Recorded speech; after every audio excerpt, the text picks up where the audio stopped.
Decepção. Se eu pudesse resumir Mortal Kombat 1 em uma palavra, sem dúvida seria essa. Como vocês já bem sabem, Mortal Kombat 1 é um completo retrocesso na franquia quando comparado ao MK11. E como já era previsto, alguns meses atrás foi anunciado um DLC para esse jogo, no mesmo estilo do Aftermath lá do MK11. Só que desta vez por um preço extremamente alto, R$250. Ou seja, quase o preço do jogo no seu lançamento. O quê? O quê? Preciso dizer que eu já não esperava grandes coisas dessa DLC, afinal estamos falando de uma empresa que vem errando muito nos últimos tempos. Mas galera, minhas expectativas eram baixas, e eles conseguiram ficar abaixo delas. Se você quer entender por que eu definitivamente não recomendo que você compre essa DLC, fica aqui no vídeo, já deixa o like e se inscreve, porque nós vamos detonar essa DLC depois da vinheta.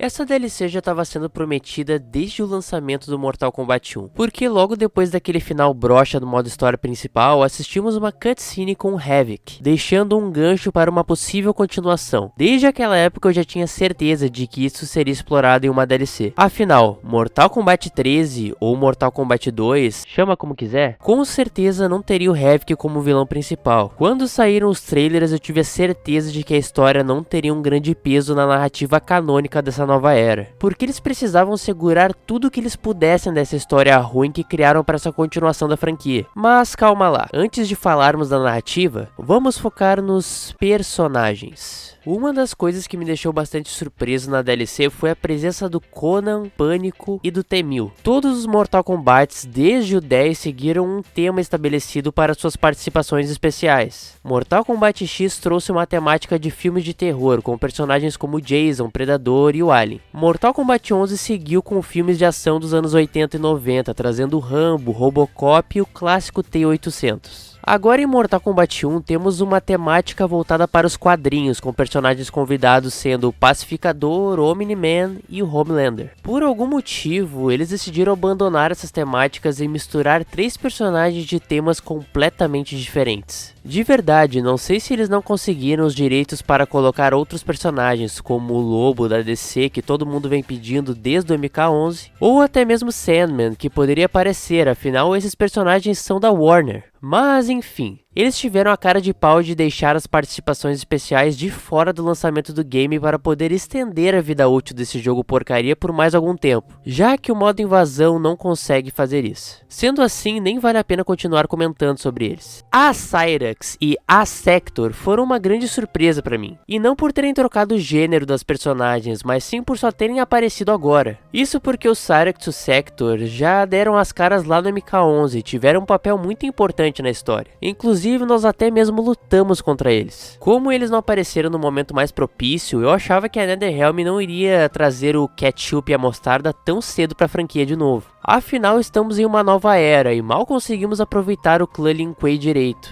A aparição desses dois personagens geralmente marca o fim do clã Lin Kuei, já que após o Sector aparecer, todo mundo vira robô, certo? Errado, meu amigo. Eu já falei pra vocês que essa nova era do Liu Kang é a mais Nutella possível. Nem o Mortal Kombat é mortal mais. E com os ciborgues não podia ser diferente. Nessa nova era não temos mais aquela abordagem grotesca em que era necessário desmembrar uma pessoa para transformá-la em um ciborgue. Dessa vez essas duas personagens usam uma espécie de armadura, estilo do Homem de Ferro, por incrível que pareça. O que acaba tirando todo o peso e a função que esses personagens carregaram ao longo da história da franquia. E isso sem dúvida nenhuma pra mim é uma pena, porque você acaba tirando todo o background desses personagens e transformando eles em outra coisa. Mas por incrível que pareça, esses personagens têm alguns pontos positivos no meio disso tudo. E podemos começar falando da gameplay. Com os testes que eu fiz, pude notar que a Sector tem um foco muito maior em combos expressivos e de alto dano, com alguns movimentos até bem úteis para pressão. Mas com certeza o que eu mais gostei nela foram seus golpes a longa distância.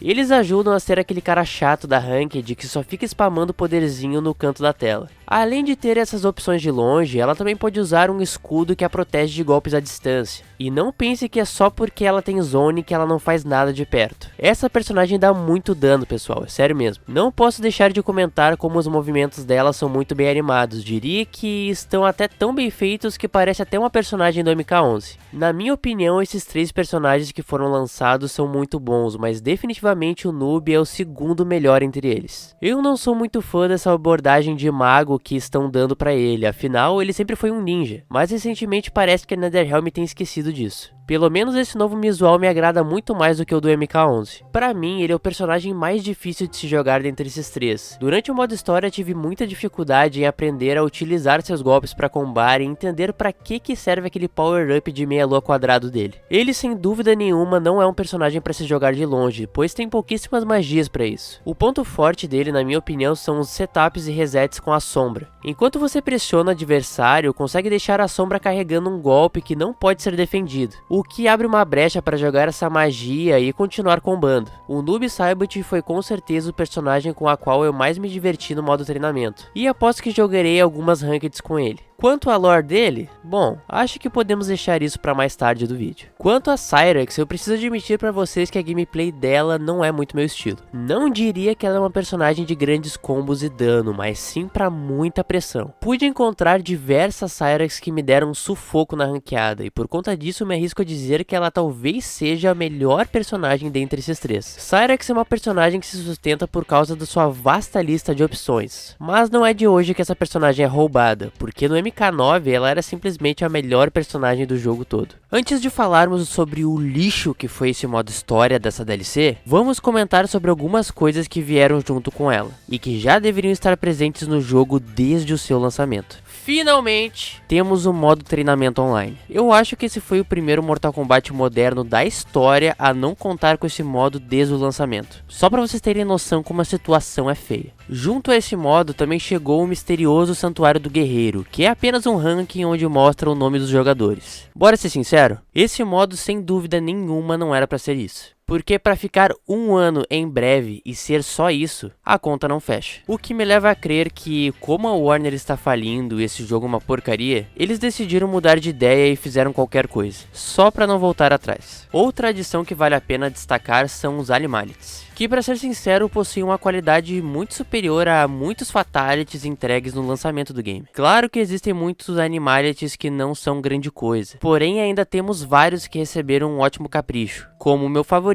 que é o do Pacificador. Beleza, agora que já comentei sobre essas questões, bora falar do modo história. A DLC Aftermath do MK11, por mais que tenha sido o final verdadeiro do jogo vendido à parte, prática essa que eu repudio completamente, afinal compramos um jogo completo e não deveríamos ter que pagar mais R$150 para entender o final verdadeiro. Ainda assim, foi uma ótima DLC. Trouxe uma história que, na minha opinião, supera em muito a própria história principal do game. E quando pensava a respeito dessa nova DLC, eu imaginava que teríamos uma história no mesmo nível ou até mesmo superior. Como eu já citei anteriormente, essa DLC custa praticamente o mesmo valor do jogo completo. Então a expectativa era bem alta. A história, na minha opinião, começa de uma maneira bem decente, pois nos mostra o casamento do Scorpion sendo interrompido pelos Lin Kuei. Como já mencionei nos meus vídeos anteriores, Mortal Kombat precisava ter voltado ao básico nesse último game da franquia, apostando em tramas mais simples, sem essa loucura de viagem do tempo ou multiverso. Só que, infelizmente, os desenvolvedores erraram mais uma vez aqui. A história do DLC consiste no Havoc, um vilão genérico, sequestrando Gyruss, o que faz com que, por coincidência, os personagens novos da DLC tenham que embarcar em uma aventura em um novo universo, com os personagens clássicos da franquia com novas skins para você, otário, ter que comprar na loja com dinheiro real. Esses caras estavam tão sem criatividade que por diversas vezes lutamos com um personagem e o Cameo,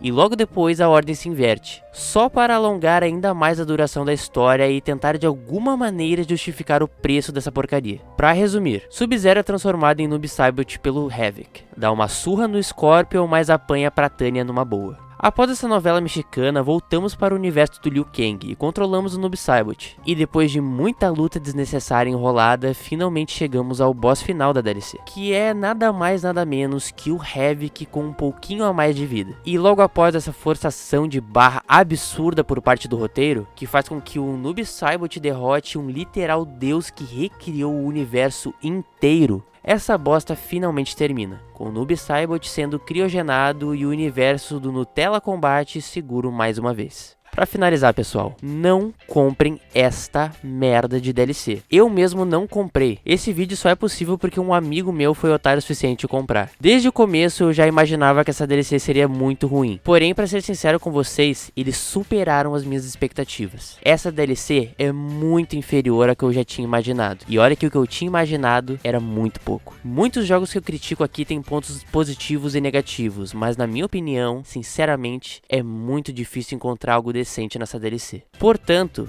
assim como o Mortal Kombat 1, essa DLC está desaprovada. Enfim, pessoal, esse foi o vídeo. Deixa o like, espero que tenham gostado, se inscreve, assiste os vídeos que estão aqui na tela e até a próxima.